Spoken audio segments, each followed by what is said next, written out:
Squirrel Rosenberg podcast coming to you live and direct from the lab on a beautiful night here in Paterson, New Jersey. I got to tell you, the temperature is actually ideal right now. The energy is through the roof because we have some exclusive guests in the house tonight. I just want to let you know, guys, thank you so much for tuning into the last show. It was a blast. It's available right now on our SoundCloud. You can also go check us out on YouTube, the YouTube channel, squirrelrosenberg.tv. However, tonight, we're going to be breaking ground again. But first and foremost, you know how I normally start the show off. I want to give a big shout out to the crew that makes this show possible. Big shout out to Manny behind the camera. Thank you so much, my dude, for being here. Big shout out to E-Dub, my son Nazi, for holding us down. Bong, bong, bong, making it happen. Big shout out to Cheese and the Peanut Gallery. Your contribution, my friend, is vital.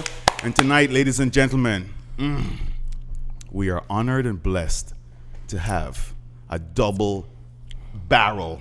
You know what I mean?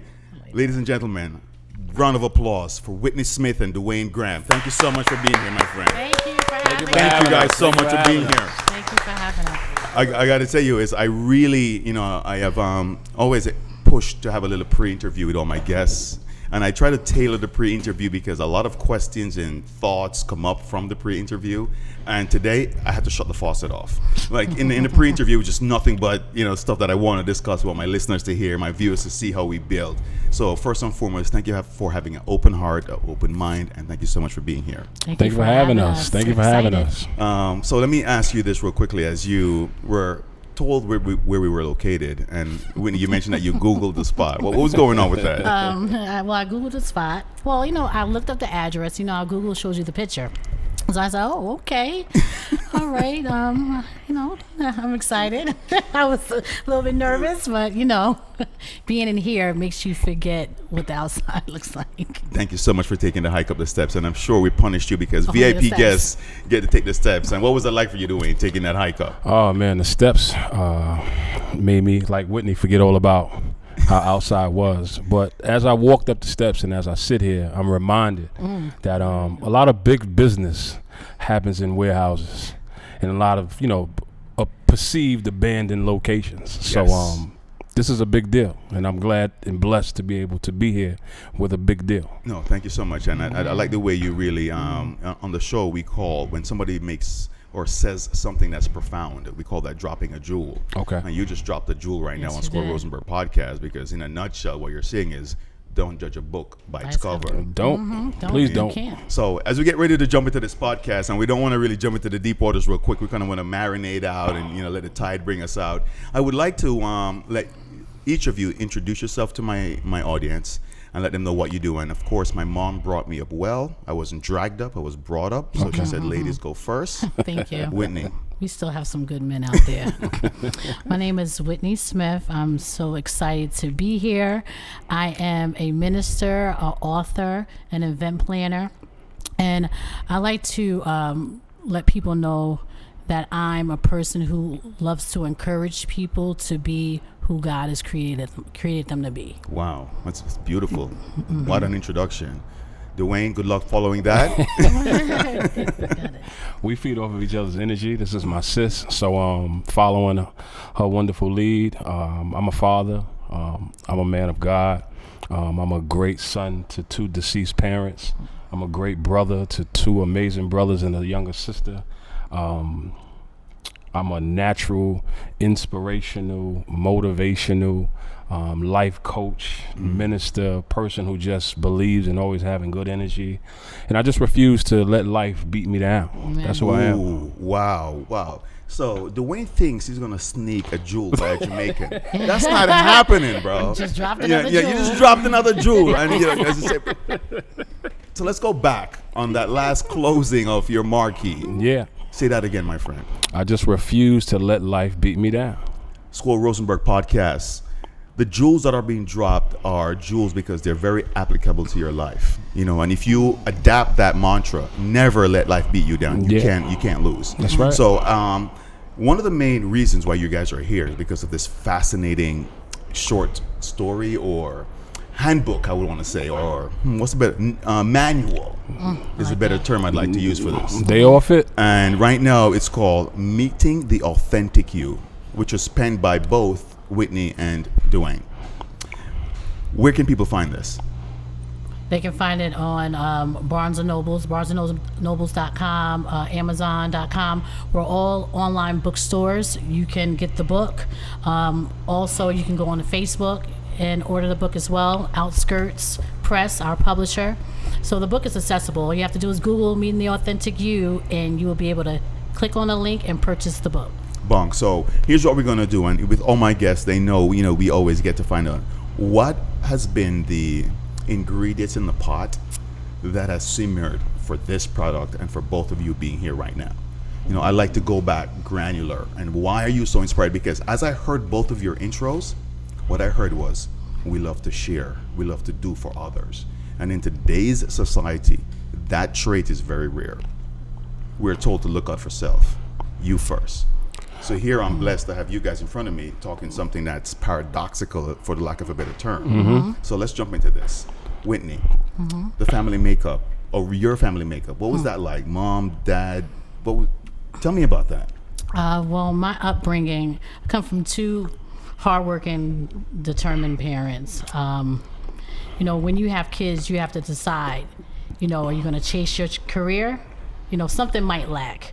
And not to say that my parents lacked anything, but they pursued their dreams and their goals so they can give me a better life than they had. So growing up,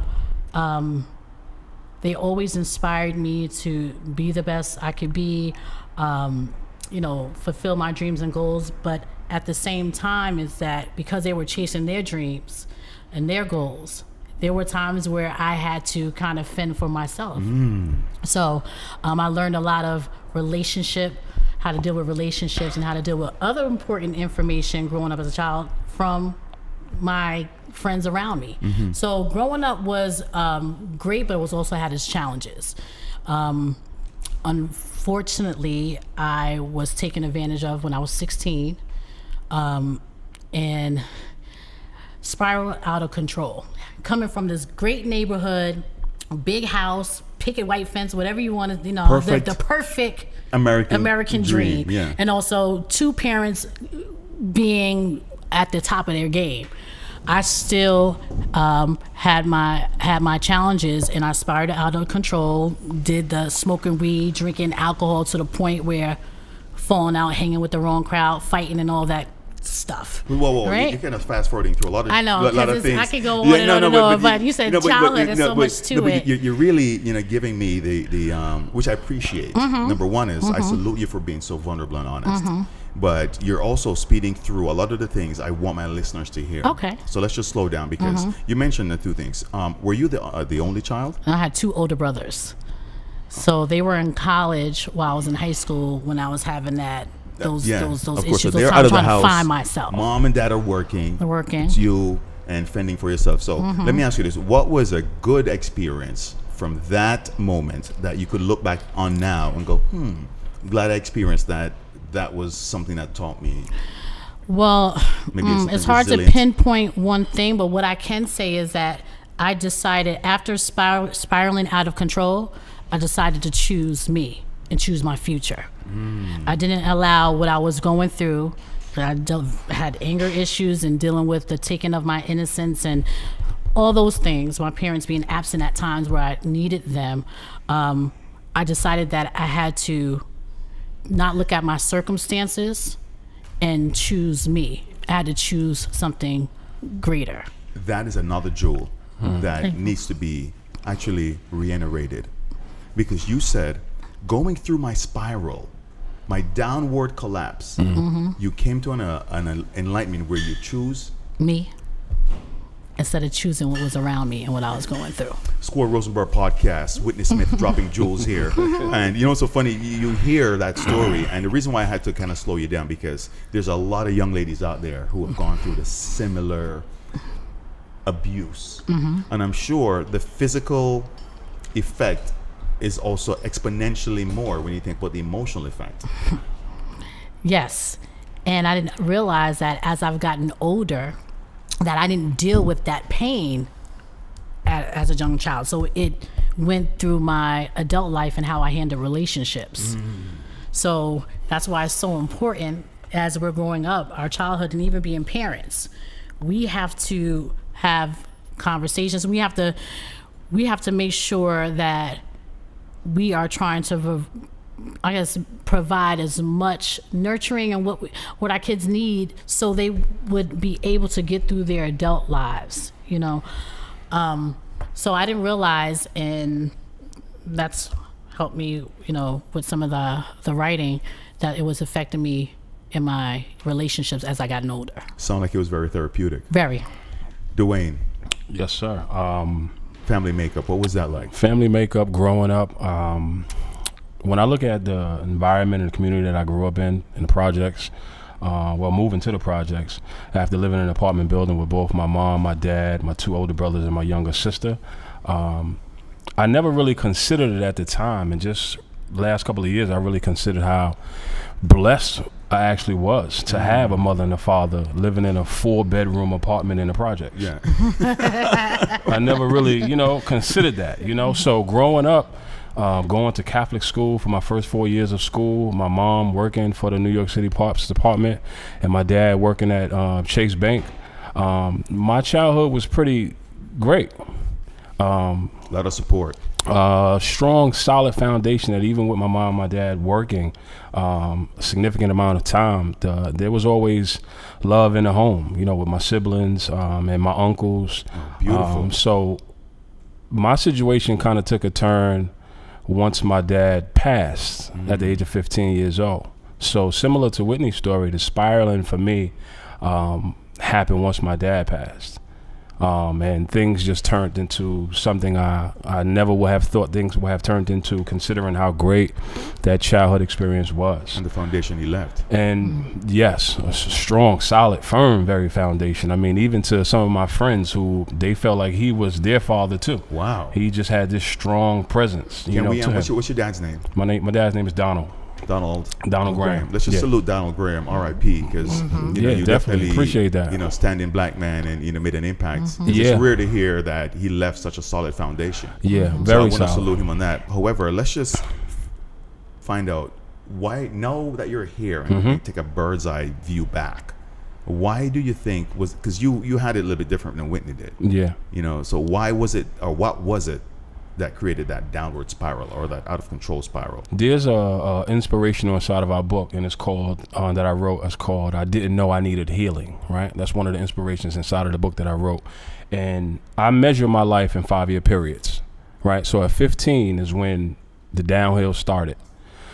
15 to 20 was some of the most self-destructive years of my life. Beautiful. That ultimately landed me in prison doing 5 years to life for selling drugs.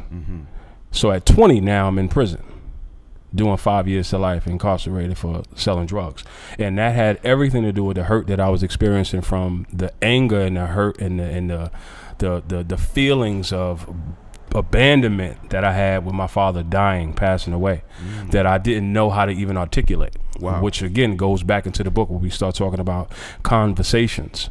There wasn't much conversation about that for us growing up. So it was like my family kind of went this way as it was originally like this.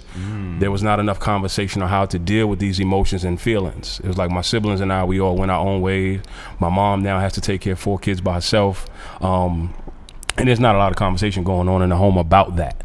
So my downhill spiral had everything to do with my emotions at the age of 15, 16, 17, 18, 19, 20, not knowing how to articulate and express what's going on inside of me. And as a result, I'm smoking weed, I'm drinking, I'm hustling, I'm destroying myself and my community, ultimately coming to myself, like she came to herself, in prison, having to do 5 years of life. Wow.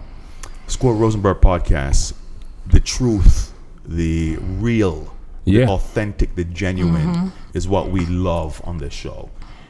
Reason being, there is a million other people out there that can relate to the struggles. And we're going to take a quick break and come back. Okay. And we're going to dissect Dwayne, because I want to touch on, a couple moments during those downward spirals. Great. And I want to touch on the light going off and that change being happening, so that my young men out there of any color, any race, any ethnicity can find the strength in your story. So as we get ready to take this quick break, Squirrel Rosenberg podcast, Dwayne Graham, Whitney Smith, meeting the authentic you. Squirrel Rosenberg podcast. 1.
mulattoes out the Squirrel closet. Rosenberg podcast coming back with my guest tonight.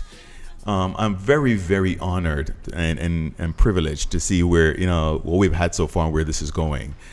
Authors of Meeting the Authentic You. And I got to tell you, if this is a manual, you want to have this in your glove box. Because Yes. as I flip through this, it has all the right anecdotes for us to really have a productive conversation. I know it was initially geared to women. I see a lot of heavy woman, pointers in there. But as I read some of the stuff, I realized that it could relate to my life also and what I could do to be a better person. But before we jump into the book, let's go back to how the authors became so inspired to write this book and to live the life they're living right now. And Dwayne, you were mentioning when we went from this first break, the experience of losing your father and spiraling. And I wanted you to be a little bit granular on maybe two experiences. Maybe once where, as you were going down this path, did you see yourself going down this path? Or were you just subconsciously just going down? Well, I used to have these moments, right, when I was smoking every day, drinking every day. I say a lot at that time, and I still say that there's the Spirit of God inside of us that still speaks to us regardless of how far gone we are. And that Spirit used to always say to me, "Yo, what are you doing?" Ooh. All the time. Let's just slow that down. Just mention that again, my friend. That extra voice. The extra voice, the Spirit of God, your intuition, your gut, whatever one you want to call it, would always say to me in the midst of my spiraling, "What are you doing?" And I ignored it. And I just kept spiraling. So that was the one or two, because it happened on numerous occasions when I just continued to ignore that spiraling.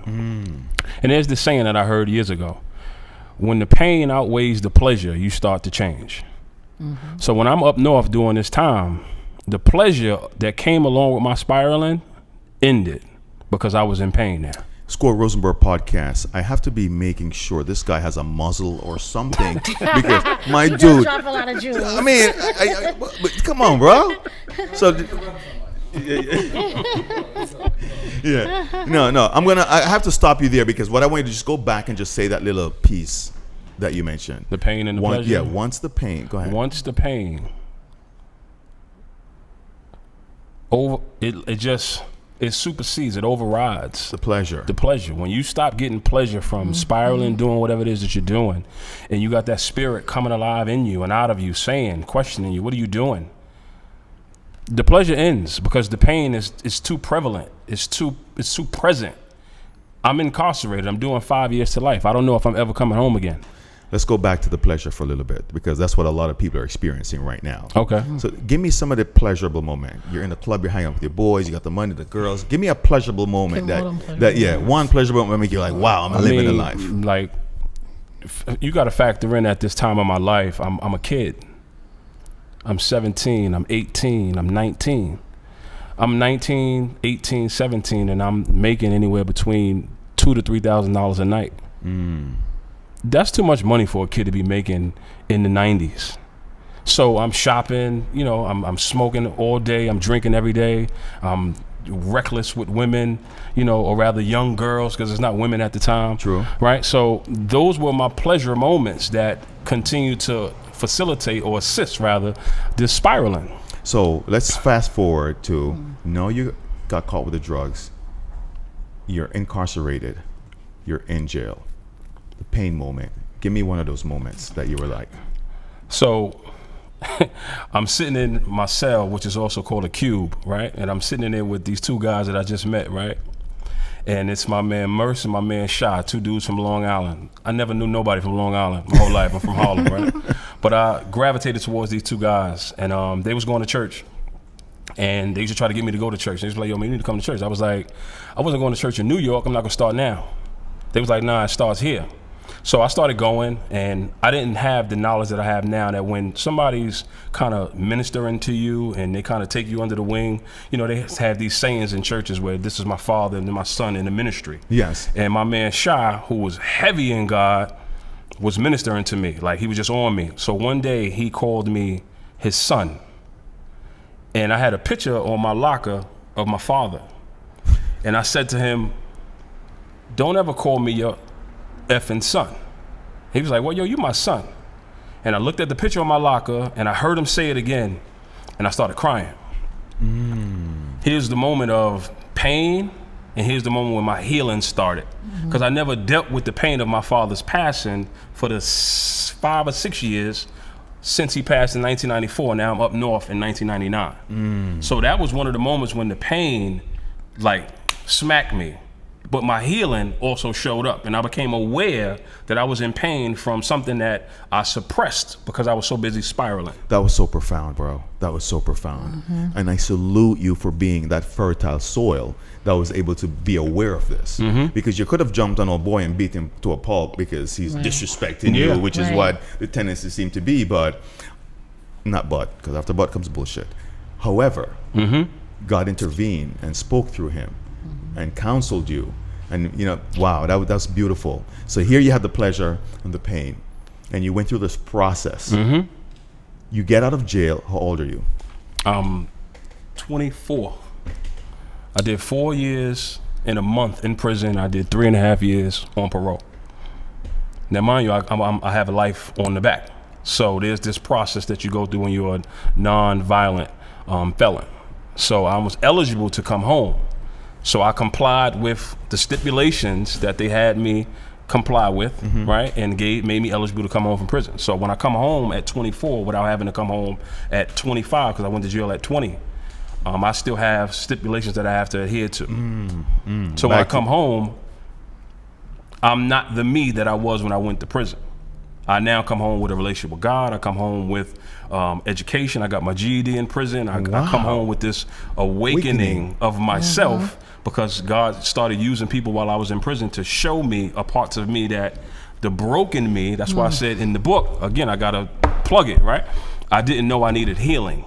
That inspiration inside of this book with this transparent experience that I'm giving you guys was so profound at that time, because had I continued to spiral even in prison, I probably would have never made it out of prison, or would have came home the same. And which is not, I'm so sorry for cutting you. Go ahead and finish your statement. No, it's fine. I probably would have came home and just returned back to what I did, that which would have landed me either back in prison or somebody would have killed me.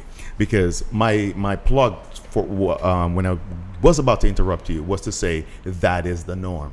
Yes.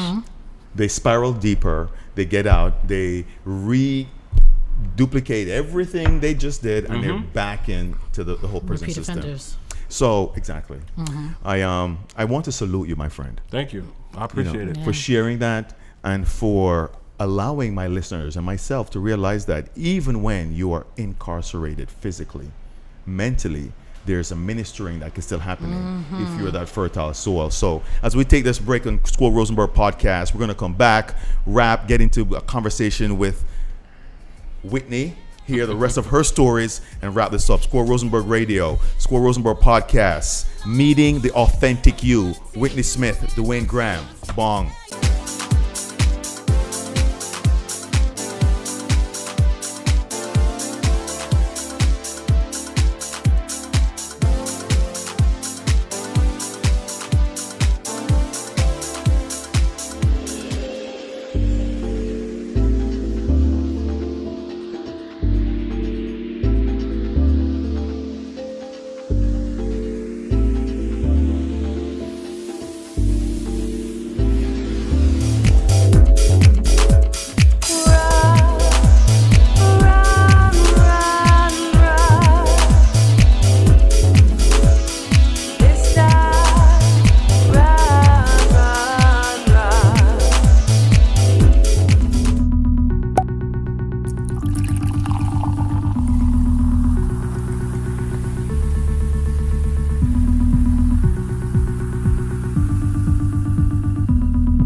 Squirrel Rosenberg podcast, coming in with my guest from meeting the authentic you, Whitney Smith. Did I get that right? Hey, yes, you did. Of course. And Dwayne Graham. And to remember your last name, I just think about crackers. I tell people that. Yeah, I just did an association, so I'm not going to forget your name.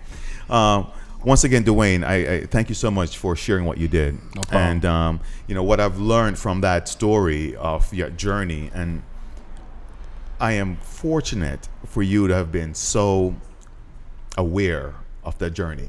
And I think now that you've been through it and was able to look back, that's why you were able to express it so eloquently. However, I got to salute you on the fact that you were able to remember these significant moments that were like, wow, why are you here? Yeah. You could be doing better. And here you are. So before we hear the success version of your story, I wanted to go back to Whitney. And when we close on that first segment, you were talking about the experiences you had that propelled you to be as fertile and as open as accepting as you are. I wanted to go back to, you were mentioning the childhood and that experience.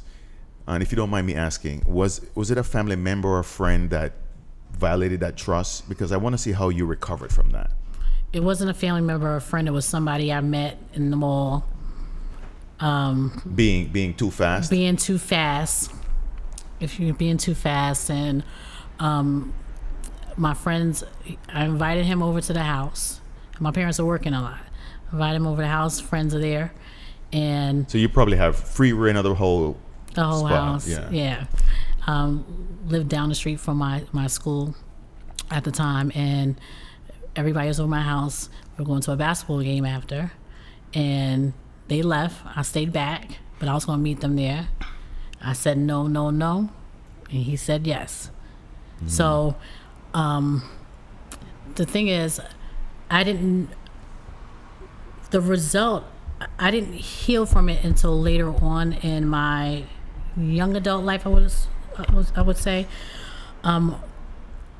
When that happened, I became promiscuous. Wow. That's how usually it's the opposite, but I was suppressing it. I just smoked more weed, hanging out with the wrong crowd, and I became at that point in my life promiscuous. So that's how I dealt with it. And when I told people, they didn't believe me. So I said, and then I blamed myself at one point because I said, you should never been at my house. But as I got older, it wasn't my fault. When a woman says no, they say no, and slow down real quickly. Squirrel Rosenberg Radio. Look into that camera and drop this jewel, please. When a woman says no, she says no. She means it. Yeah. It's never your fault when you say no. It's not consensual. Big. So, so that's how I suppressed it. I just wilded out even more.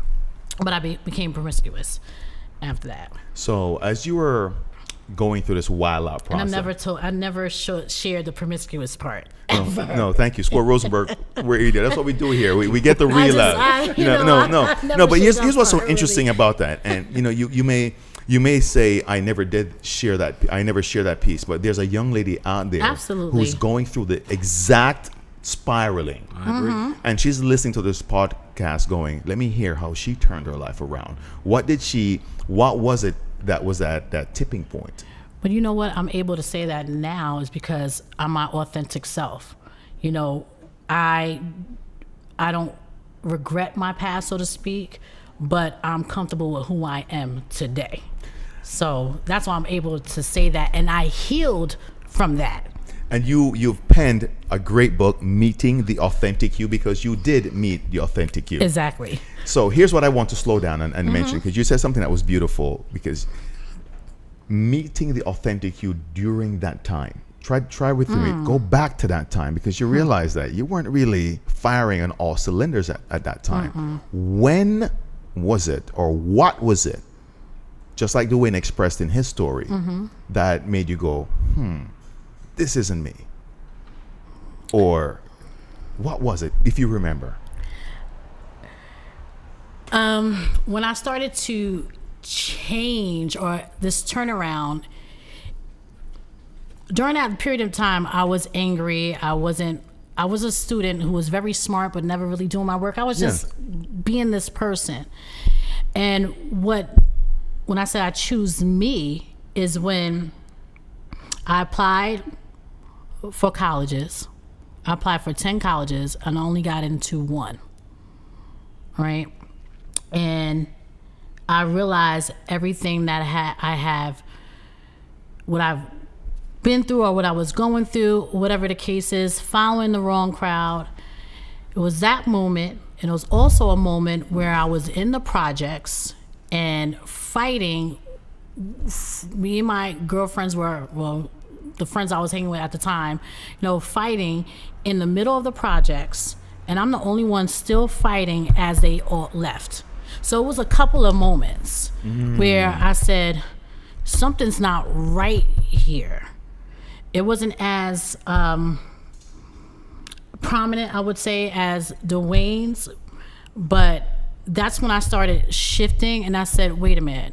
And especially after the college situation, I said, I choose me. No, that's big. That's big. Following the wrong crowd. It was a lot of moments that just made me do the shifting, because I didn't really turn.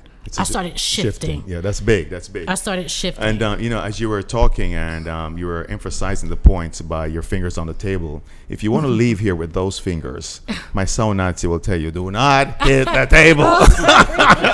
He's back there turning green. So I'm seeing like, oh, she's gaining herself and she's meeting her authentic you, and she'll be leaving here with nubs. I'm sorry. No, that's okay. That's okay. No, however, I couldn't stop you, because what you were saying was really meaningful, and the awakening why you were fighting and looking around and realizing that these are not the same people that are having my back. But I have to say your story, and as I flip through the pages of Meeting the Authentic You, the book that you both wrote, I can understand why you were so passionate about speaking specifically to women, because of your journey. And the experiences. So if I could, now that you have gone the prodigal journey, right? Like that. Could you remember? And for everybody who doesn't know the story of the prodigal son, and my listeners, you all should know the story. However, when the rich son left and he spent all this money and he's now working for the pig farmer and he's now eating like the pigs, and he was like, I could go home and be in a better position as a servant for my father, right? What was your pig moment, or your moment where you goes, I want to go back and do something different? Or was it somebody who said, you know what, I am going to be... I had an aha moment. My friends used to say, Whitney, you are a girl you're very fortunate, but you're not acting. You don't know who you are. You come from good stock, but you out here acting like you from the projects. You had friends that told you that? Yeah. Wow. No point intended. They used to always say I was the not rich girl, but the privileged girl, acting like I was from the projects. Yeah. Not to say anything is wrong with being from the projects. However, what they were saying that you're not who. This is not you. This is not who you are. And I realized that about myself, that shifting part, that choosing me part. So it was everything all in one. It wasn't just one moment, but I realized that I wasn't this is not me. This is not who I am. And you made a change. And I had to make that change in choosing me, Whitney, and choosing to do something different.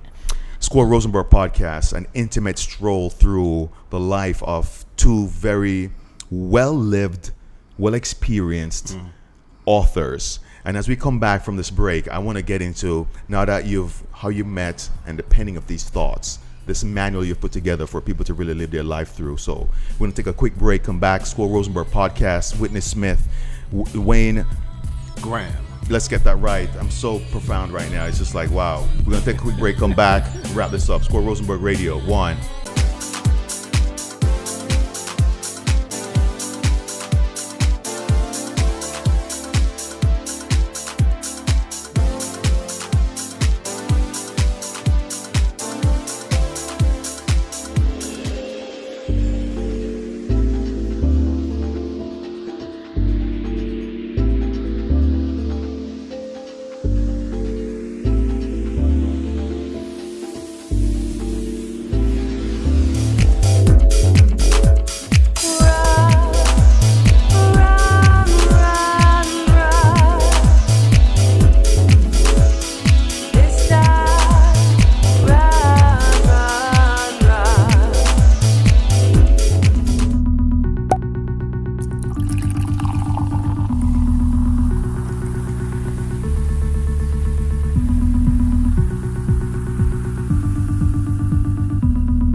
Squirrel Rosenberg podcast as we get ready to jump into this last section here with my guest from the well-penned manual, Meeting the Authentic You. And Whitney, just remind my listeners and the viewers, where could they get this?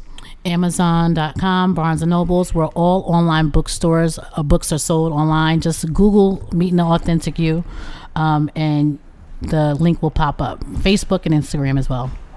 So as we get into, we heard the journey, the parallel journey that you guys both took as you developed. How did you guys meet? You want me to go? Yeah, well, you know what? I want to say this one. Go ahead. Dwayne and I, we are NYTS graduate seminary. Went to seminary. Okay. And New York Theological Seminary. New York Theological Seminary. Big shout out to New big York shout out. Theological Seminary. Yes, they play a pinnacle role. Dwayne, we have a retreat every year, and Dwayne was one of the panelists on. There were seniors about to graduate, talking about their story, their journey through this life in seminary, and I was in the audience, freshman at the time, or first year student, which we'll call it. And Dwayne was speaking about his story, his life story, and what we spoke about in the first segment. And while he's speaking and telling his story, my spirit connected with his spirit, him not knowing, because my brother experienced the same exact thing.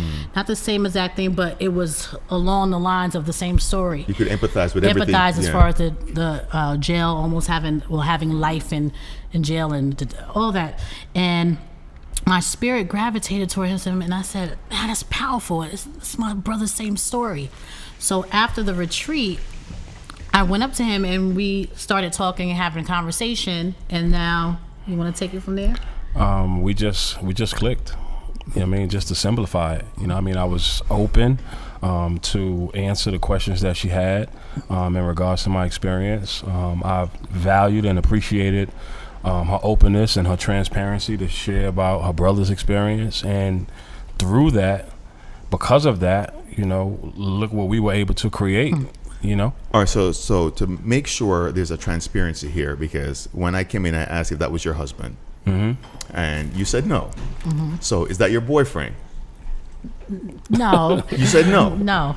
That's your brother, your friend. It's like it's my brother, my friend, my minister, my. Because the reason why I wanted to bring that up, that dynamic, it's rare to hear of like just a great symbiotic relationship between a man and a woman where it's not sexual, especially in today's society. I agree. And here you are, although you were in seminary, because we know there's a lot of pastors and a lot of, because at the end of the day, we are human. Right. You know what I mean? Right. So I just want to salute you both, because here you are, you can say, let's work together. Let's grab, you felt that connection, and I've created this fascinating manual that we should all apply to our lives. So you meet, you guys start connecting. What gave birth to Meeting the Authentic You? As you want to go? Yeah, let me go first. The conversations, we were just having these conversations. I was talking to Dwayne about the dreams and goals I had and how I felt stuck in where I was at the time, and even in relationship talk where the relationship I was in wasn't flourishing. I was there forever, not stepping out in faith and leaving it alone. So a lot of the things that I was going through and him sharing what he was going through at the time, we were talking about this and then healing through the process through our conversations. And when, as far as the book was birthed, he already had it in his spirit when he came to my first book signing. Okay. But as far as the material, the conversations, we are having these conversations that are healing. We're talking about relationships. We're talking about stepping outside of the box, not being labeled. And this is where the creation, where the content came from those That's authentic good. Conversations. That's good. In short, we were not only just talking about what we were both dealing with at that time while we were both in my fourth year, her in her first year of this 4-year experience of seminary. It was the transparency that I'm glad that God healed me to get to be able to share part of my story at the retreat for my last year of school that drew her to me, that continued to keep the conversations going, which is the reason why in the book is Meeting Authentic You, Conversations with Whitney and Dwayne. We wanted to keep this conversation going. Our conversations that were helping us, equipping us for whatever the various challenges were that we've been through or what we were currently experiencing. So we had a lot of different challenges that we already had overcame, we're still struggling with overcoming, present realities that was already challenging, school, parenting. I'm a father, like I said, new father at that time, just lost my job, right? Got fired from a job. So these conversations were helping us, as I say today, stay the course. It's easy to have an idea for something. It's easy to even start something, but to remain committed to whatever it is that you started, these conversations helped me and her stay the course. So the topics inside of the inspirational book, I would say, let's pick 10 topics or pick 15. I'll pick 15. And the topics will be birthed out of our conversations. So whether it was healing or being angry or relationships or what's going on in our churches, we have a wealth of conversations inside of this kind of self-help, inspirational workbook manual where you get into the book, and just the testimonies alone from the inspiration from the book, from people who have purchased the book, have been amazing. You know what's so funny is, as I hear you talk, and I am so happy to have you at the podcast, because I can pick up a book from a guy who's never lived it, and he has an avid imagination, and he could write a great story. Right. However, I am sitting with people who've lived it. Literally people who've gotten out the boat, people who have taken that prodigal journey, stayed the course. I know you're back in a position where, and I salute you again for doing this, putting this manual together so I don't have to go around that scenic route. Right. I could just read this and apply it to my life and say, hey, I can make these changes. Yeah. I am going to be inspired to say this. Here on Squirrel Rosenberg podcast, I want to commit to working with you guys. Oh, I love it. And really creating and getting something where we could have maybe a sit-down conversation on a weekly basis and have you a part of this umbrella to really get this out there, because you have something that's needed. Oh, we would love that. We would love it. As we get ready to close, I always ask my guests these questions. There's 2 things you could change in this world. And considering what you've experienced, considering where you are now and where you would like to go, Whitney, what two things you would like to change in today's world? And if you want to talk about political climate too, you can mention that. Feel free to. That's so profound. 2 things I would change in the world. One would be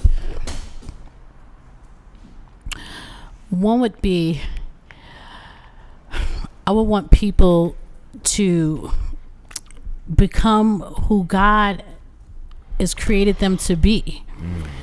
Like with my title, with my conference that I'm having, Let's Becoming You in Spite of Them. The reason it's so profound because I want people to change how they think, their perspective, their mentality. Becoming who God has created you to be in spite of them is whatever is around you. Your distractions, your haters, your backbiters, your circumstances. Stepping outside of that to become who are you created to be. So I would want to change the mindset and the perspective so people can start looking at things from a different lens. Wow, that's big. And not caring about what people say. That's big. That's big. Being your authentic self. Number 2. Oh, that was 1 and 2 and 1.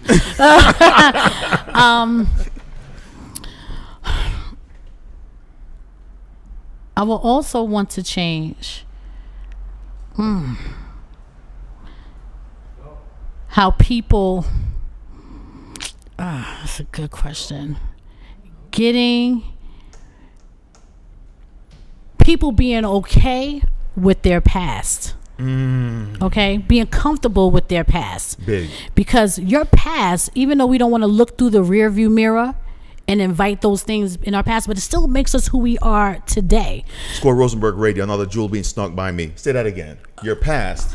Your past, your past, not being afraid of your past, being comfortable, meaning being able to being able to be comfortable with your past, because your past Own it. and own it, because that makes you who you are. Yeah, You know, own it. we go through things not because so we can be stronger, so we can be a testimony for other people. So if I made it through being raped, then that means you can make it. Wow. But that makes me who I am today.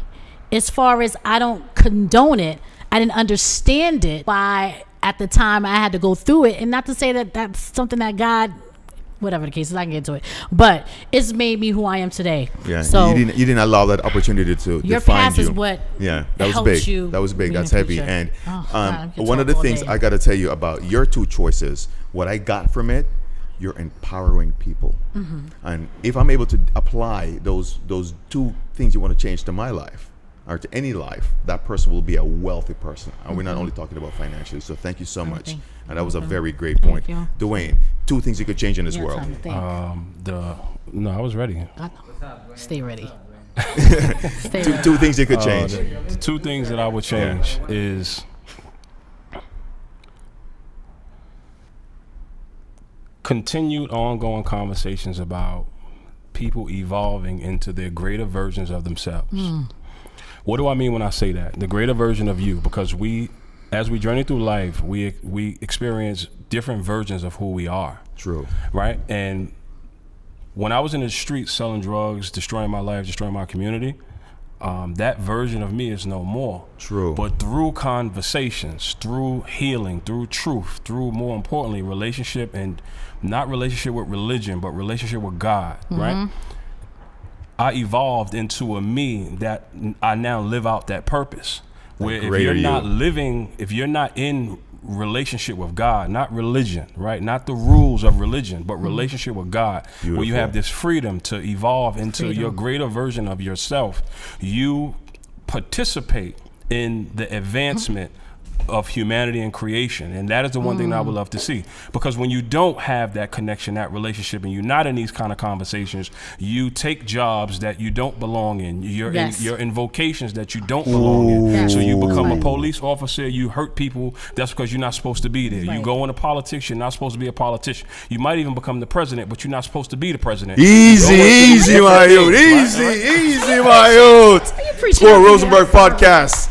I realized that I gotta put the rain on this guy. preaching. Yo, that was beautiful. That was Preaching. that was so well said, my friend. But it's because we do not have these kind of conversations to help facilitate the greater version of self that people spiral even with great jobs, spiral even with great positions, but they're out of position because you're not living out what you was created to do. Right. Exactly. So that's the one thing that I would change. Put people in line with exactly what you're supposed to do. Because lane. in your lane and as you live out that purpose, you make your contribution to humanity. That is so well said. You make your contribution. You keep it going for our children, so they come into and evolve and grow into the possibilities of what they can become, Which is the greater them.